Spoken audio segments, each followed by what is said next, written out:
నీ ఆర్డర్ ఆవకాయ ముద్దప్పు అన్నం విత్ పచ్చి పులుసు. మంచి నూనె, ఆవాలు, జీలకర్ర, ఎండుమిరపకాయలు, కరివేపాకు, వెల్లుల్లి ముక్కలు, ఇందులో కొంచెం పసుపు, గ్రీన్ చిల్లీ ముక్కలు, టమాటా ముక్కలు, ఇందులో కొంచెం మంచినీళ్ళు, కొంచెం సన్నుప్పు, ముందుగా ఉడకబెట్టిన పప్పు, కొన్ని మంచినీళ్ళు పోసుకోవాలి, ధనియా పౌడర్, జీలకర్ర పౌడర్, కస్తూరి మేతి, కొంచెం ఆవకాయ పచ్చడి. ఇందులో మనం ముందే ఉడకబెట్టుకున్న తెల్లన్నం,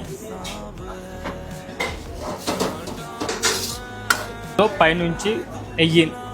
మనకు ఎంతో రుచికరమైన ముద్దపప్పు ఆవకాయ అన్నం రెడీ. ప్లేట్లో వేసుకుందాం.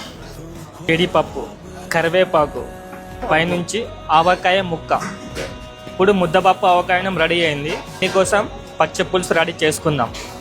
చింతపండు నీళ్ళు, ఇందులో కొంచెం బెల్లం, కొంచెం సన్నుపు పౌడర్, ఎండుమిరపకాయ పచ్చి పౌడర్, మంచి నూనె, జీలకర్ర, ఆవాలు, కరివేపాకు, పచ్చిమిరపకాయలు, ఎండుమిరపకాయలు, పసుపు.